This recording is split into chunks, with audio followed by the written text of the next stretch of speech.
Greetings, beloveds, and those watching later online. And if you're watching later online, I want you to know that you only get the message part of the service. You miss so much more, especially fellowship and things that people share that they don't share on video, and just being in a community. So we encourage you to come and be with us very, very soon in person. So today we're on, does anyone know what number of beatitude we're on? We're on the 7th beatitude. Yes, this is in our series Blessed, and the Beatitudes are attitudes of being that give us insight on how to think and live and be if we want to be blessed. And these nuggets of wisdom and promises of blessings are those which Jesus imparted in the Sermon on the Mount in Matthew. And if you've missed any of this series, you can find it on our YouTube channel or on our website, unityoftempe.org. So, what is the 7th Beatitude? Does anybody know? All right, somebody knows it. Deborah? Yes, it is. It is the peacemakers. Excellent. Let's say it together. Blessed are the peacemakers, for they shall be called the children of God. And there should be a the. Anyways, blessed are the peacemakers. And this now is another beatitude which doesn't seem quite as confusing as some of the others, does it? But there's still a lot to unpack about this beatitude from a metaphysical perspective. So this is the 7th beatitude, and the number 7 often symbolizes completeness or perfection. And so this being the 7th beatitude suggests that peacemakers are nearing the manifestation of Christ consciousness. Does anyone remember what last week's beatitude was? Something about the heart. That's right. Blessed are the pure in heart, for the blessing is that they shall see God. And so the sequences of these beatitudes implies that purity of heart precedes peacemaking. The peacemaker is seen as someone who, having achieved a level of spiritual purity and clarity, can extend that peace to others. So now let's look at what the Oxford dictionaries say about a peacemaker. They say a peacemaker is one who brings about peace, especially by reconciling adversaries. And it can also refer to someone who acts as an arbitrator, you know what that word is, arbitrator, mediator, negotiator, or conciliator in disputes to help resolve conflicts and foster harmony. Peacemaking is the effort to create understanding and agreement between conflicting parties, aiming to establish lasting peace. So, from a unity perspective, being a peacemaker is about actively creating harmony and understanding. What's so funny about peace, love, and understanding, as Elvis Costello sang? And that comes through our thoughts, our words, and our actions. And it's about cultivating inner peace so we can contribute to a more peaceful world. So, did you know that the Greek word for peace is eirene? And the Hebrew word for peace, we probably know, right? It's actually shalom. Shalom. And both words have multiple meanings, including wholeness and healing and the absence of conflict. And both words convey the highest good for others. When we say shalom, we're saying the highest good for others, peace. So a peacekeeper is someone who actively seeks to reconcile and harmonize relationships, whether between individuals or within communities. They don't just avoid conflict, they address it with the intention of creating lasting peace. So let me ask you a question. Do you consider yourself to be a peacemaker? Or do you aspire to be one? And if it's uncomfortable for you to raise your hand, you can just give me a little nod. Do you? Yes. most of us would say, yes, we aspire or we desire to be a peacemaker. So let's look at some of the spiritual qualities of what it is to be a peacemaker then. The first one, not surprising, is inner peace. Aha! A peacemaker must first cultivate peace within themselves, because inner tranquility is essential to calming tensions and fostering reconciliation in others. And there's that old adage, isn't there? We can't give away what we don't have. So if we're trying to create peace and we don't have inner peace, it's going to be kind of hard for us to do that. So that idea of having inner peace and serenity within ourselves. The second quality of a peacemaker, spiritual quality, is empathy and compassion.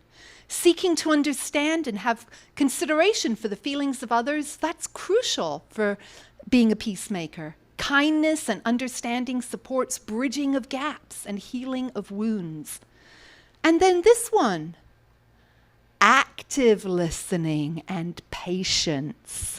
You certainly need those to be a peacemaker, don't you? A peacemaker listens more than they speak. And sometimes we have to work on that a little bit, because sometimes we get excited and we want to speak more than we listen. But they provide space for all voices to be heard. And patience, oh my goodness, patience is so important. And then genuine interest. Showing real interest in others' ideas and feelings, even when they differ from one's own, is a mark of a peacemaker. And I know in our very divided world, that can be challenging for us to do at times. And then there's so many other qualities, but I just kept it to a few. The last one I'm going to share here is integrity. Living truthfully and honorably, that builds trust, which is foundational for peacemaking efforts. If we don't trust the person who's being the negotiator then we're not going to be very successful in our peacemaking efforts. So now we're going to look at the blessing that is promised in this beatitude. So, blessed are the peacemakers. Now, what is the blessing? For they shall be called the children of God. Oh, so the blessing is being called a child of God when we're a peacemaker? And so this blessing is for peacemakers and not just those who love peace, because I think every one of us could say, I love peace way more than I love conflict and drama. But this blessing is actually saying for those who are peacemakers. Now, in unity, being called a child of God is an acknowledgement of our inherent divinity, and it's a reminder that we're expressions of God manifesting Spirit's qualities in our unique identity. And at Unity of Tempe, we call this divinity within ourselves and others forth every single Sunday. And how do we do that? We do it through prayer. We do it through the message. We do it through affirmations. We do it through song. We do it through praying for another. And specifically, we do it by one particular thing that we say every week, don't we? What is it? Let's say it together. I am a beloved child of God, here to be an ambassador of good. We call that forth every single week within ourselves, and we'll have another moment to do that again later. But peacemakers engage in the work of the Creator. And, there are so many different Bible translations. I don't even know how many there are. But I love looking at different translations at times. And the Amplified version of the Bible gives this definition of a peacemaker. Blessed, and then in brackets, spiritually calm, with life joy in God's favor, are the makers and maintainers of peace, for they will express the one's character and be called the children of God. Now, what do you think might be very illuminating? I've kind of given you a clue because I highlighted it. What's the really important thing there? The makers and the maintainers of peace. Because peace on this earthly domain, in this human experience, it's not a one-stop and you're done job, is it?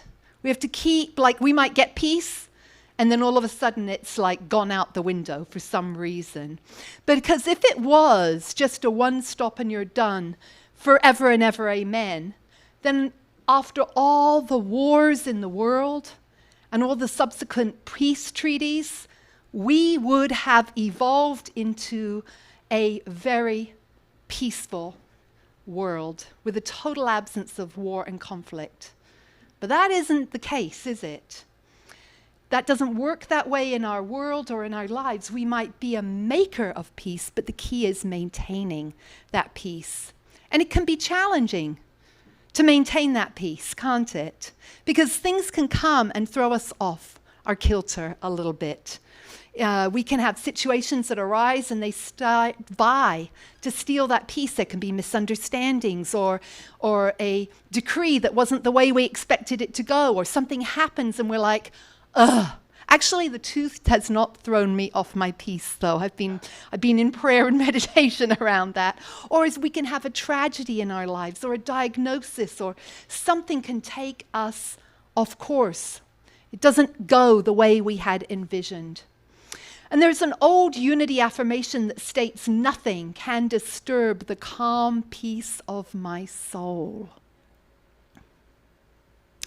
That is a beautiful affirmation.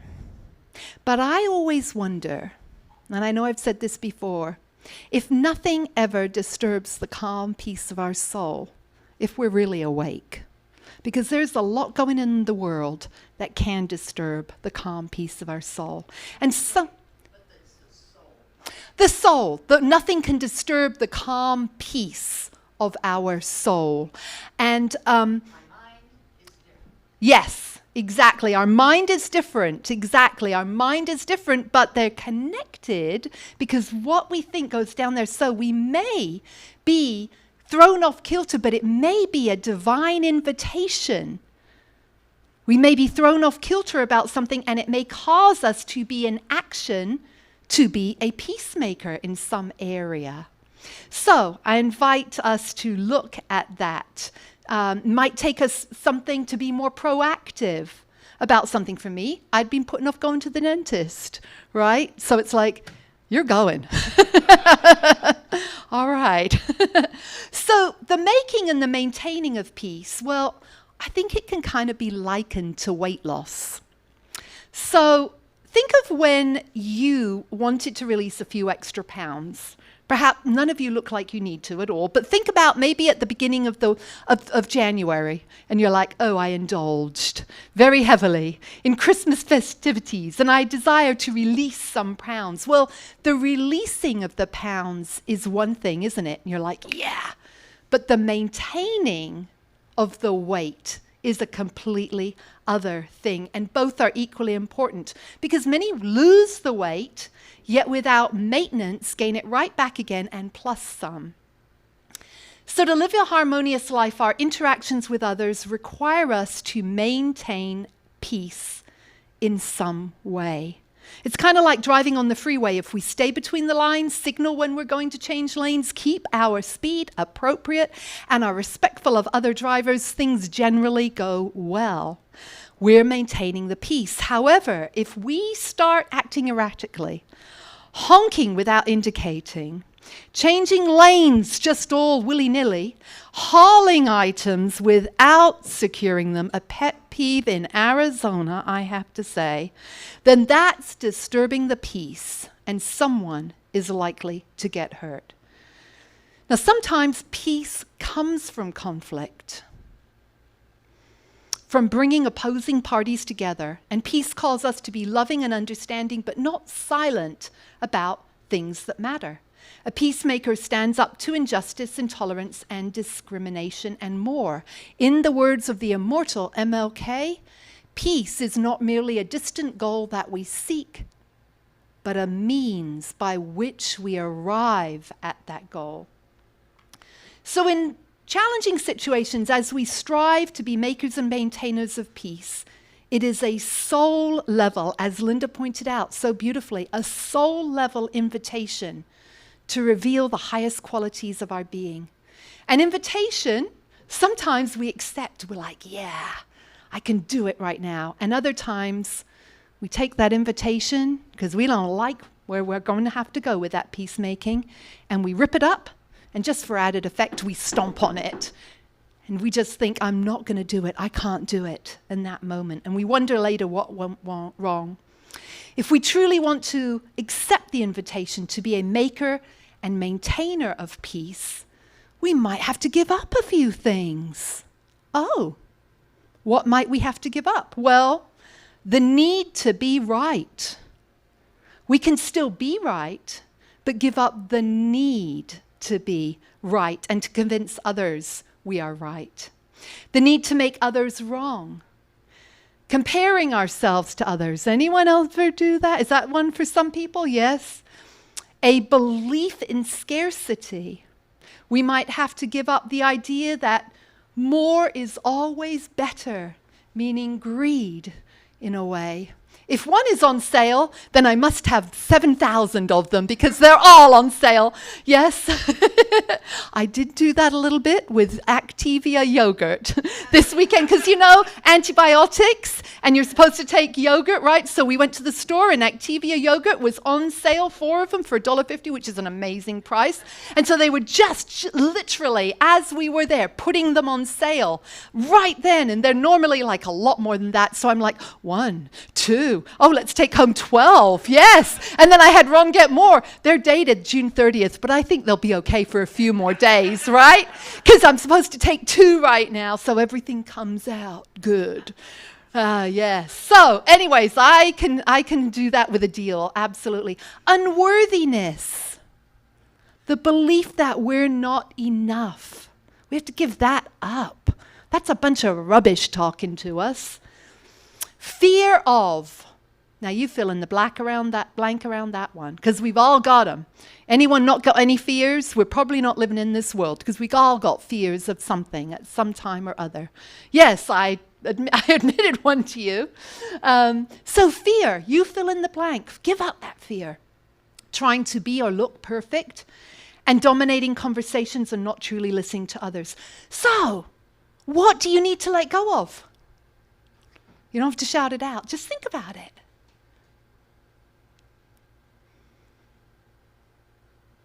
Mine kind of falls around the fear issue a lot, I've discovered. Some things I have fear, few I've conquered, and few are still like, hello, would you like to conquer me today? No, let's go back in the box and conquer you another day instead. All right, the Buddha said, better than 1,000 hollow words is one word that brings peace. Oh, you can just feel reading that, can't you? Like that word peace. I love the Message translation of this beatitude. It says, you're blessed when you can show people how to cooperate instead of compete or fight. That's when you discover who you really are. Isn't that beautiful? In the US, we're encouraged to compete, compare, and outdo each other as we go for bigger, better, faster, greater. And we're told America is the greatest nation on earth. But does there have to be a greatest nation? How does that make all the other nations feel? If we really believe in oneness, there is no greatest nation. There is one earth. This is so perfect for July 4th. I just realized. I was like, I'm not doing a July 4th message this year, but this is it. There is one earth and one humanity, and we are all connected. Oneness wants the best for all and wants to bless all.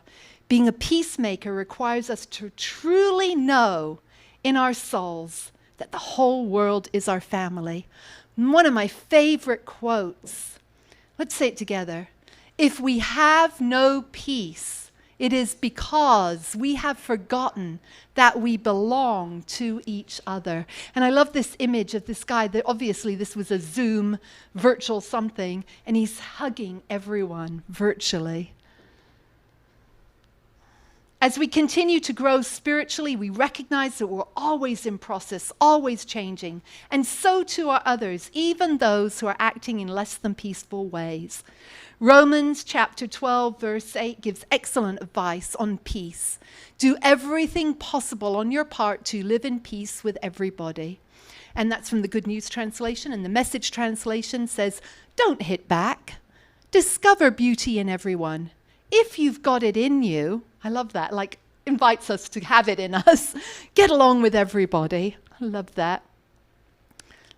One of the best things you can do to support yourself in being a peacemaker is in developing effective communication skills by listening and seeking to understand and talking less. So, beloveds, may we be instruments of peace.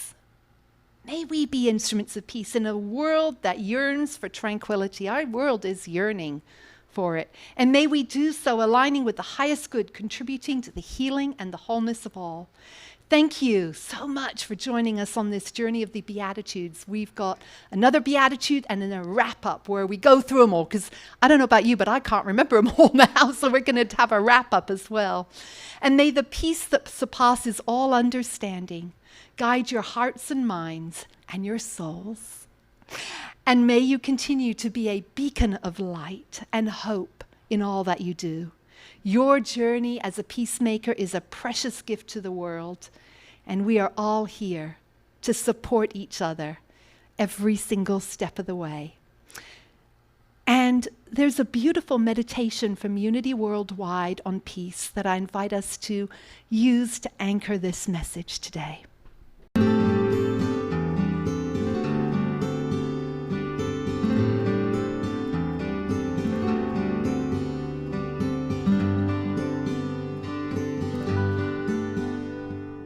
I am the power of peace in all matters. One with the power of divine peace. I am the very presence of peace in my world. My thoughts, words, and actions are all in harmony, so that I project peace from the inside out. I am clear that peace is not a smiley face mask I wear, but a calm, confident generosity of spirit released from within.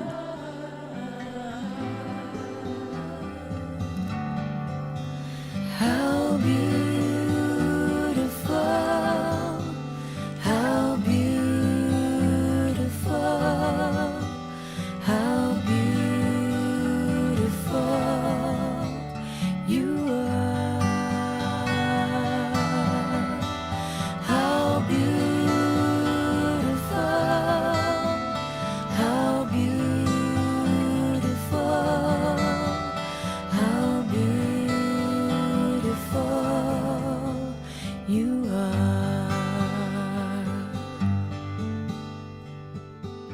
As day follows night, peaceful action flows from my peace of mind. I am the power of peace expressed in my thoughts. Releasing thoughts that separate or denigrate, I raise my consciousness to the God standard of oneness. I bring about peace through my thoughts. I am the power of peace expressed in my words. My words heal and harmonize, uplift and appreciate. Powerfully and peacefully, I speak to right wrongs and improve conditions. I bring about peace through my words. I am the power of peace expressed in my actions. Boldly, I walk a path of peace guided by inner wisdom. All that I do fosters mutual blessings. I bring about peace through my actions. Peace is in the midst of me, as I become the presence of peace in the midst of every circumstance.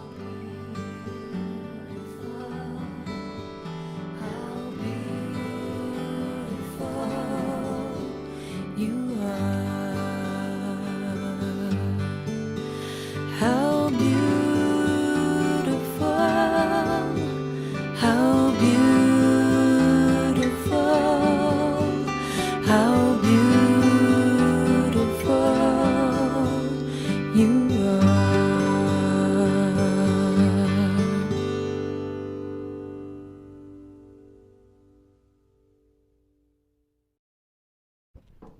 I love that statement, peace is within me, and I become the presence of peace within the midst of any circumstance. That is when we drop down and see that. And I'm not sure if I said it exactly verbatim, but let's say that together. I'll say it and then you say it. Peace is within me. I become the presence of peace within the midst of any circumstance. And so when challenges arise, beloveds, I invite you to think of that and think of that beautiful little meditation video prayer that we just had around that. Let's say together, I am blessed. And do you feel it? Do you feel the blessing? Do you feel you are blessed? Let's say it again. I am blessed. And now really breathe into it. Doesn't mean making it louder. It just means really feeling it within every fiber of your being. I am blessed. Yes. And now we get to say this again. I am a beloved child of God, here to be an ambassador of good. And we know now, when we see this, for those of us who are here today, that is one of the blessings from the Beatitude of being a peacemaker. So we strive in that even more to reveal peace through our thoughts, words, and actions, because we are beloved children of God indeed. And so now it is time for our blessings, our financial blessings. MGM, would you mind helping today? That would be brilliant. Thank you so much. And thank you. And so we're going to take our blessing to our heart. And we are going to affirm and know this together. Hold your blessing on there. And we'll say together, I am a joyful sharer of my good. I remember that as I give, I receive, and that God is my source. Yes, indeed. Thank you. Thank you, Catherine.